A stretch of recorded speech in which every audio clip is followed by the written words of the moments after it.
Hello నమస్తే, నేను journalist Srinivas. ఈరోజు న్యూస్ అనాలిసిస్లో విజయక్రాంతి పేపర్ అని ఉంది. దాంట్లో వార్తను చూద్దాం. బ్యానర్ ఐటమ్గా స్థానిక సంస్థల ఎన్నికల్లో రిజర్వేషన్లు 42% గురించి ఒక వార్త ఇచ్చారు. ఇచ్చేదేదో 50% ఇవ్వండి అంటే కాంగ్రెస్ పార్టీ ఏం చెబుతుందంటే 42% స్థానిక ఎన్నికల్లో బీసీలకు రిజర్వేషన్లు ఇవ్వాలని కామన్ డిక్లరేషన్ ఇచ్చినాము, కానీ అది చట్టబద్ధంగా ఇయ్యలేని సంకటమైన పరిస్థితి ఏర్పడదు కాబట్టి పార్టీ పరంగా ఇస్తామంటుంది. ఎట్లా మీరు పార్టీ పరంగా ఇస్తున్నారు కదా, పార్టీ పరంగా ఇచ్చేదేదో రేషియో ప్రకారం ఇచ్చేయండి. ఇక దానికి చట్టబద్ధత ఏం లేదు కాబట్టి మీరు ఎంత అంటే అంత ఇవ్వచ్చు. 56% బీసీల జనాభా ఉంది అని చెప్పి మీ రిపోర్టే చెప్పింది కులగణనలో. కాబట్టి ఆ కులగణన 56 ఉంది కాబట్టి ఎట్లా 50 ఇచ్చేయండి అయిపోద్ది.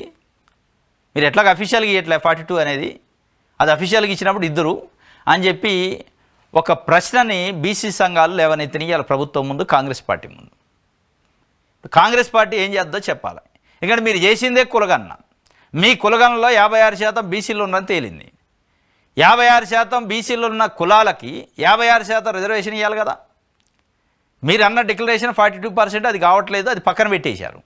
కాబట్టి పార్టీ పరంగా మీరు ఇస్తున్నారు, పార్టీ మీకు కులగణన చేసింది మీ పార్టీ విధానంలో అని చెప్పి 50% ఇచ్చేదేదో ఇవ్వండి.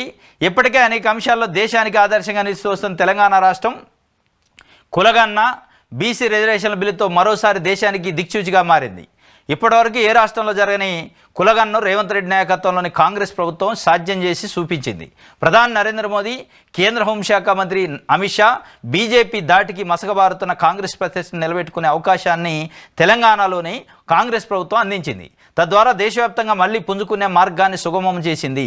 ఈ ప్రక్రియలో బీసీలకు 42% రిజర్వేషన్ల అమలు అంశం కీలకంగా మారింది. దీనికోసం రేవంత్ రెడ్డి సర్కార్ ఇప్పటికే రాష్ట్ర పరిధిలో చేయగలిగిందంతా చేసింది. ఢిల్లీలోని ధర్నా పేరిట అన్ని పక్షాలను ఏకం చేసేందుకు ప్రయత్నించింది. దీంతో బీసీల్లో కాంగ్రెస్ పార్టీ పట్ల సానుకూల దృక్పథం ఏర్పడింది. కానీ కేంద్రంలోని బీజేపీ ప్రభుత్వం బీసీ రిజర్వేషన్ బిల్లుకు మోకాలు అడుగుతున్నది. ఈ క్రమంలో చట్టబద్ధంగా బీసీలకు 42% రిజర్వేషన్ అమలు చేయడం కొంత కష్టతరంగా మారుతున్నది. చట్ట సవరణతో 42% రిజర్వేషన్ సాధ్యం కాని పక్షంలో పార్టీ తరపున ఇచ్చేందుకు సిద్ధంగా ఉన్నామని కాంగ్రెస్ పార్టీ ప్రకటించింది. వాస్తవానికి బీసీలు చట్టబద్ధమైన 42% రిజర్వేషన్లు కోరుకుంటున్నారు. పార్టీ పరంగా ఇచ్చే దిశగా కాంగ్రెస్ యోచిస్తున్న తరుణంలో బీసీలు మరో కొత్త ప్రతిపాదనను తెరపైకి తెచ్చారు. 50% ఇవ్వచ్చు కదా. పార్టీ పరంగా ఇవ్వడంలో న్యాయపరమైన చట్టపరమైన సవాళ్లు ఏమీ లేనప్పుడు దామాషా ప్రకారం రిజర్వేషన్లు అమలు చేయడంపై పార్టీలన్నీ ఆలోచించాలని బీసీ వర్గాలు సూచిస్తున్నాయి. చట్ట సవరణతో అయితే 42%, పార్టీ పరంగా అయితే దామాషా ప్రకారం 50% రిజర్వేషన్లు ఇవ్వాలని బీసీ వర్గాలు డిమాండ్ చేస్తున్నాయి. దీంతోపాటు బీసీలకు ఇచ్చే 50% రిజర్వేషన్లో సగం బీసీ మహిళలకు కేటాయించేలా ప్రకటన చేయాలని కోరుతున్నాయి. 50% ఇవ్వచ్చు కదా అనేది ప్రశ్న. ఈరోజు బీసీ సంఘాలు ఒక కీలకమైన ప్రశ్నలు లేవనెత్తినాయి పార్టీల ముందు. ఒక కాంగ్రెస్కే కాదు, బీఆర్ఎస్, బీజేపీ, కాంగ్రెస్ పార్టీకి. కాంగ్రెస్ పార్టీ ఒక అడుగు ముందుకేసి బీసీలకి 42% రిజర్వేషన్లు ఇవ్వడానికి ప్రయత్నం చేసి బిల్లు, ఆర్డినెన్స్, జీవో రకరకాల ప్రయత్నాలు చేసింది. ఢిల్లీలో ధర్నాలు చేసింది. అయినప్పటికీ కేంద్రం ఒప్పుకునే పరిస్థితి లేనందువల్ల కేంద్ర సహకారం లేదు కాబట్టి పార్టీ పరంగా ఇస్తానని ఒక ప్రకటన చేసింది. చేసే అవకాశాన్ని వాళ్ళు ఎక్సర్సైజ్ చేస్తున్నారు. ఎట్లాగిస్తా అంటున్నారు కదా పార్టీ పరంగా. పార్టీ పరంగా ఇచ్చేదానికి కోర్టులో చట్టాలు అడ్డంకి రావుగా. మీరు ఎంత అందించుకోవచ్చు. ఇప్పుడు చట్టపరంగా ఇవ్వాలంటే సుప్రీంకోర్టు సీలింగ్ ఉంది, పార్టీ పరంగా సీలింగ్ లేదు. దామాషా ప్రకారం, దామాషా మీన్స్ జనాభా కులగన్న ప్రకారం ఎంత ఉందో ఆ రేషియోలో 56% ఎట్లాగున్నారు. 50% ఇవ్వచ్చు కదా. మీరిస్తే బీఆర్ఎస్ పైన ఒత్తిడి పెరిగింది, మీరిస్తే బీజేపీ పైన ఒత్తిడి పెరిగింది అనేది బీసీ సంఘాలు సూటిగా కాంగ్రెస్ పార్టీని అడుగుతున్నాయి. నాకు తెలిసి కాంగ్రెస్ పార్టీ బీఆర్ఎస్ని, బీజేపీని డిఫెన్స్లో వేయడానికి అవసరమైతే మేము మా కులగన్న కట్టుబడి 50% ఇవ్వడానికి కూడా రెడీగా ఉన్నాం అని ప్రకటన చేసే అవకాశం కూడా ఉంది. చేస్తే ఆటోమేటిక్గా బీసీలకి మిగతా పార్టీలు కూడా ఇవ్వాల్సి వస్తుంది. అట్లయినా కొంత బీసీలకి ఫలితాలు దక్కుతాయి అనేది ఒక 50% ఇచ్చేదేదో 50% ఇవ్వండి అని ఒక విజయక్రాంతి పేపరు ఒక ప్రశ్న వేసింది. బీసీ సంఘాల ప్రశ్నని సూటిగా ప్రభుత్వాన్ని అడుగుతుంది. ఇది ఒక కీలకమైన చర్చ జరిగే అవకాశం ఉంది ఈ వార్త పైన. రైట్, ఇది ఒక వార్త. వెలుగు పేపర్ చూద్దాం.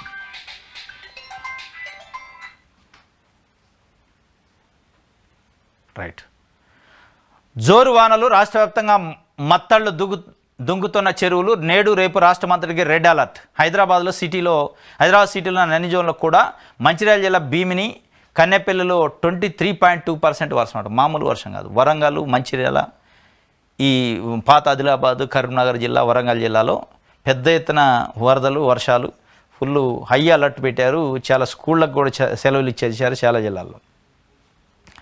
ఇది ఒక వార్త. అయితే అసైన్ భూములకు ఎంజాయ్మెంట్ సర్వే చేస్తారట. అదే టైంలో భూదారు నెంబర్ల కేటాయింపు అధికారులకు సీఎం రేవంత్ రెడ్డి ఆదేశం. అసైన్మెంట్ కమిటీలకు కూడా గ్రీన్ సిగ్నల్ ఇచ్చారు. అసైన్మెంట్ భూములు ఎవరైతే ఉన్నారో వాళ్ళ కోసం ఆ రైతులకి పూర్తి హక్కులు, పట్టా హక్కులు ఇవ్వాలని కాంగ్రెస్ పార్టీ వాళ్ళ మేనిఫెస్టోలో పెట్టింది. ఆ మేనిఫెస్టోలో పెట్టిన దానికి అనుగుణంగా అసైన్ కమిటీలు ఏర్పాటు చేస్తారట.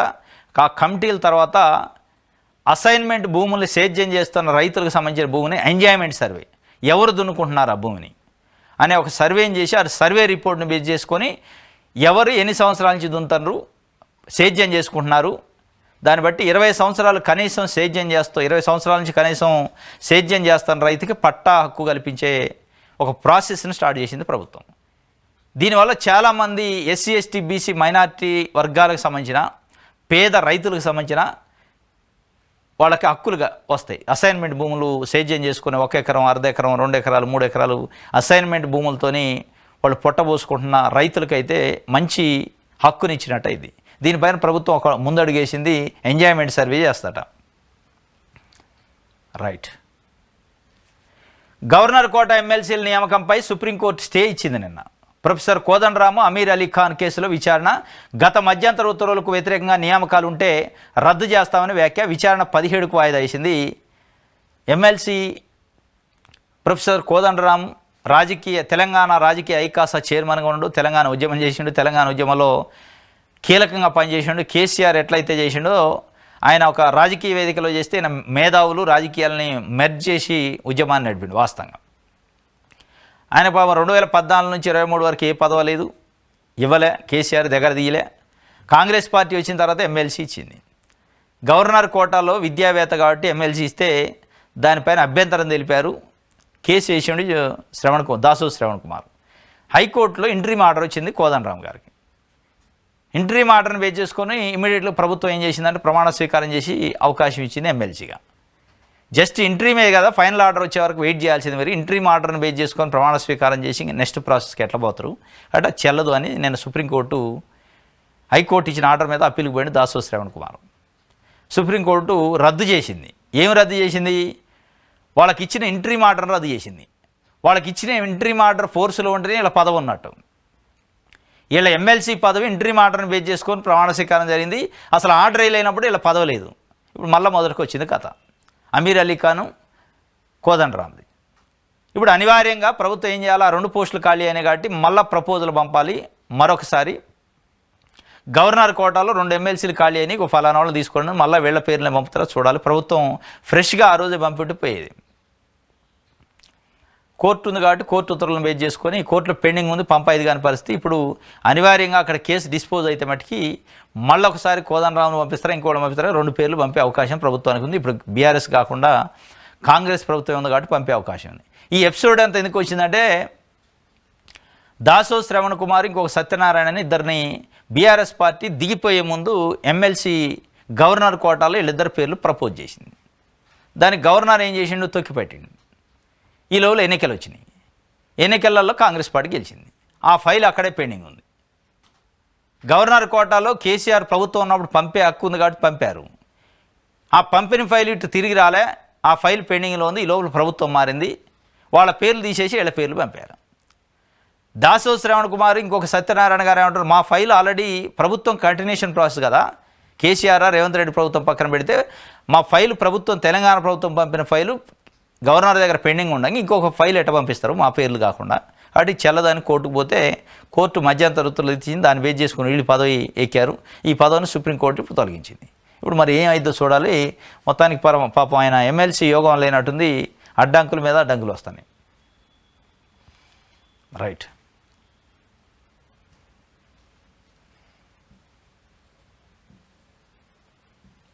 ఆంధ్రజ్యోతి చూద్దాం. కొత్త వాహనాలపై లైఫ్ ట్యాక్స్ పెంచుతారట. ఎవరైనా కొత్త వెహికల్స్ తీసుకుంటే లైఫ్ ట్యాక్స్ ఇప్పుడు ఉన్న దానికంటే పెంచే ప్రపోజల్ ప్రభుత్వం ఆలోచిస్తుందట. రైట్. పాత ఈమెయిల్స్ డిలీట్ చేసి నీటిని పొదుపు చేయండి. కరువు నేపథ్యంలో యూకే ప్రజలకు అధికారుల పిలుపు. పాత ఈమెయిల్స్, పాత ఫోటోలు ఏమైనా ఉంటే డిలీట్ చేస్తే నీటిని పొదుపు చేయొచ్చు అని యునైటెడ్ కింగ్డమ్ ప్రభుత్వం అక్కడ ఉన్న ప్రజలకి ఆదేశాలు ఇచ్చిందట. మనం ఈ వార్త చదవని అనుకుంటాం. ఈమెయిల్స్కి ఫోటోలు తీసేయడానికి, ఇమేజ్ తీసేయడానికి నీటి పొదుపు సంబంధం ఏంది? నీళ్ళు వచ్చేది భూమి నుంచి, బోరో బావి దొరికితే దీనికి ఆ పొదుపు సంబంధం ఏంది? నీళ్ళ పొదుపు చేయాలంటే వాడకం తగ్గించాలి, దుర్వినియోగం తగ్గించాలి, నీళ్ళ వినియోగంలో జాగ్రత్తగా ఉండాలి, ఖరాబ్ చేయకుండా అనేది అనాలి. కానీ ఈమెయిల్స్, ఫోటోలను డిలీట్ చేయండి, నీటిని పొదుపు చేయండి అని పిలుపు ఎందుకు ఇచ్చారని డౌట్ వస్తుంది మనకి. ఈ ఈమెయిల్స్, ఫోటోల కథ ఏంటంటే, మనం మొబైల్ ఫోన్లో కానీ, ల్యాప్టాప్లో కానీ, కంప్యూటర్లలో కానీ ఎక్కడైనా మెయిల్స్లో, గూగుల్ స్టోరేజ్లో స్టోర్ చేస్తున్న ఫోటోలన్నీ క్లౌడ్లో స్టోర్ అవుతాయి. అంటే అవి భద్రంగా ఆడు ఉంటాయి. క్లౌడ్ అనేది ఒకటి ఉంటుంది. ఆ క్లౌడ్లో పోయి జాయిన్ అవుతూ ఉంటాయి. క్లౌడ్ మొత్తం ఆ దేశంలో, ప్రపంచంలో ఉన్న మెయిల్స్ మొత్తం ఆ క్లౌడ్లో ఉండి ఏమైందంటే క్లౌడ్ హీట్ అయింది. ఆ క్లౌడ్ని హీట్ని తగ్గించడానికి నీళ్ళు అవసరం.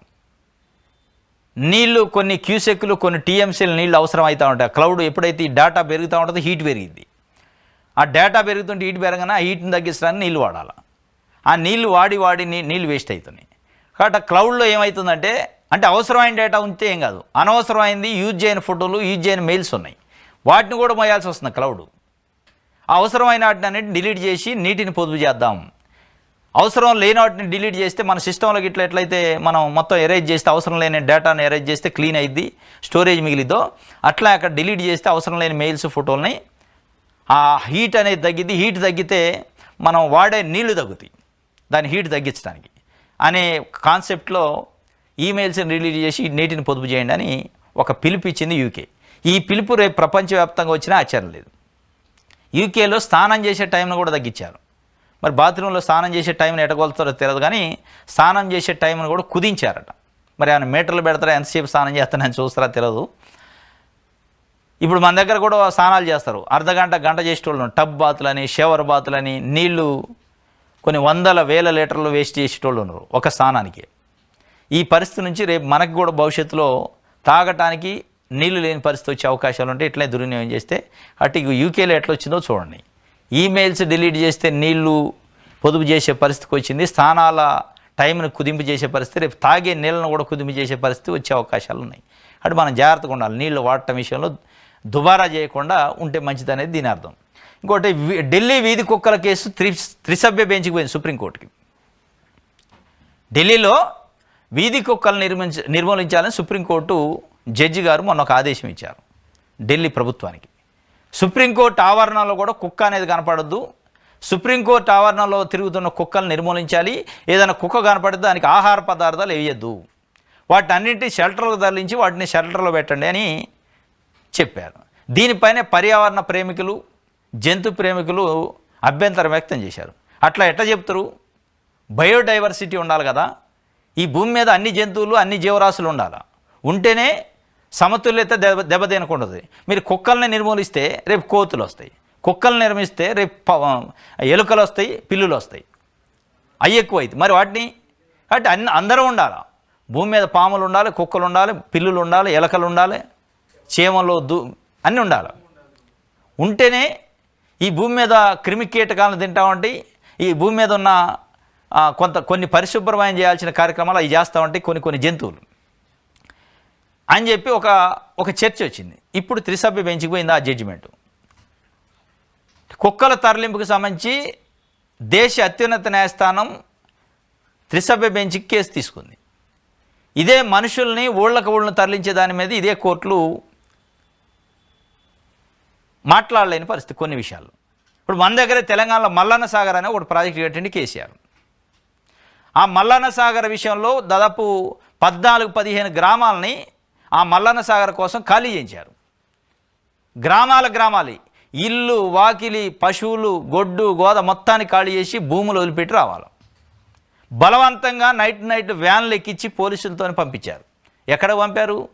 రీహాబిలిటేషన్ విలేజెస్ అని కట్టారు. ఒకే దగ్గర 14-15 గ్రామాలని డంప్ చేశారు, చిన్న ఇళ్ళు కట్టి.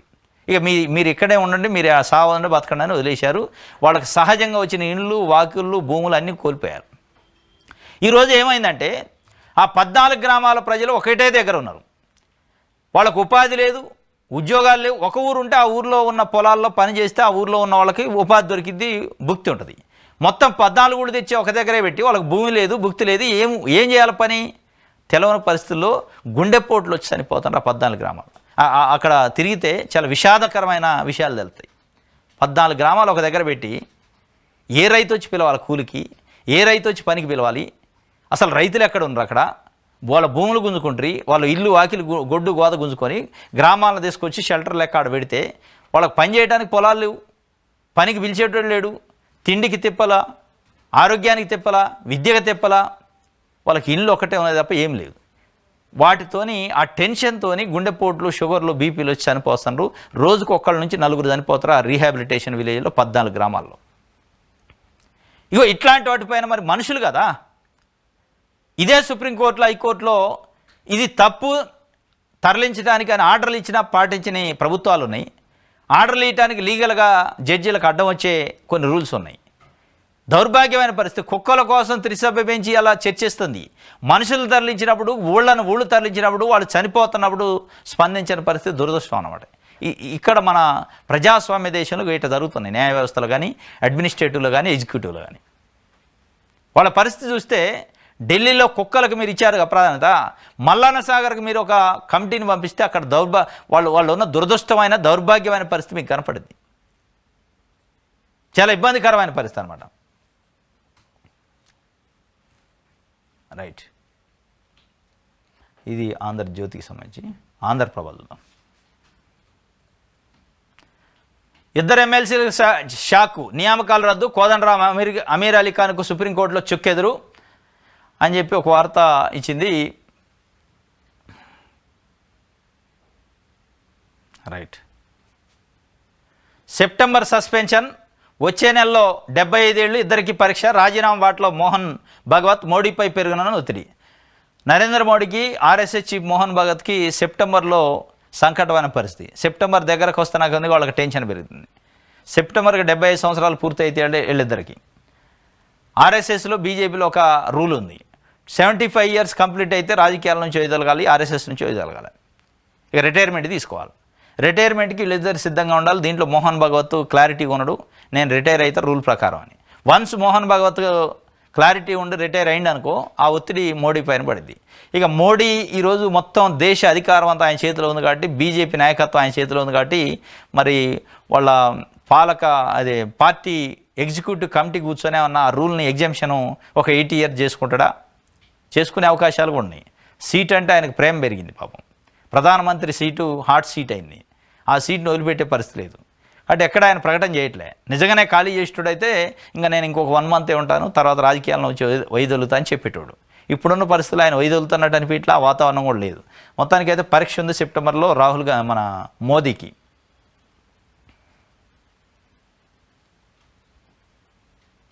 రైట్, దిశ చూద్దాం. నెలాఖరులోగా ఇంధనం మిల్లు ప్రారంభించేందుకు ఏర్పాట్లు పూర్తి చేయండి, మ్యూటేషన్ల ప్రక్రియ త్వరగా పూర్తి చేయాలని చెప్పి ముఖ్యమంత్రి రేవంత్ రెడ్డి గారు చెప్పిన ఇంధనం మిల్ల గురించి. కాళేశ్వరం రిపోర్ట్ ఇవ్వటం కుదరదు, బీఆర్ఎస్ రిక్వెస్ట్కు సర్కార్ నిరాకరణ, అసెంబ్లీలోనే టేబుల్ చేయాలని నిర్ణయం. వారం రోజుల క్రితం రిపోర్ట్ కోసం హరీష్ రావు దరఖాస్తు. కాళేశ్వరం రిపోర్టు ఇవ్వనని చెప్పిందట. ప్రభుత్వానికి లెటర్ పెట్టుకోండు కేసీఆర్ అండ్ హరీష్ రావు, సిఎస్కి చీఫ్ సెక్రటరీకి. కాళేశ్వరం పైన జస్టిస్ పీసీ ఘోష్ ఇచ్చిన కమిషన్ రిపోర్ట్ మాకు ఇవ్వండి 665 పేజీలని. లేదు మీకు ఇవ్వమని చెప్పారట. మరి ఏముందో అందులో సీక్రెట్ బ్రహ్మ పదార్థం తెలియదు, కానీ అది ఓపెన్ డాక్యుమెంట్ ఇవ్వచ్చు, కానీ ఇవ్వనని చెప్పిందట. ఆ ఇవ్వకపోవడానికి కారణం ఏంటంటే అసెంబ్లీలో డిబేట్ పెడతాం, అసెంబ్లీలో మెంబర్స్ ఉన్నారు కదా మీకు కూడా ఇస్తాం అక్కడే అని చెప్పారు. ఆ రోజు ఆయన బయటకు వద్దనుకోండి, ఇవ్వనని అయితే అంటే ఇస్తే స్టడీ చేసుకోవచ్చు. వాళ్ళు స్టడీ చేసుకొని అసెంబ్లీలో మాట్లాడటమా, లీగల్గా పోవటమా, సుప్రీంకోర్టు, హైకోర్టు ఏదైనా పోవడానికి అవకాశం ఉంటుందని వాళ్ళకి ఇచ్చే అవకాశం లేదని రిజెక్ట్ చేసేసినారు. మరి ఇప్పుడు ఏం చేస్తారు, కోర్టుకి ఏమైనా పోతారో చూడాలి.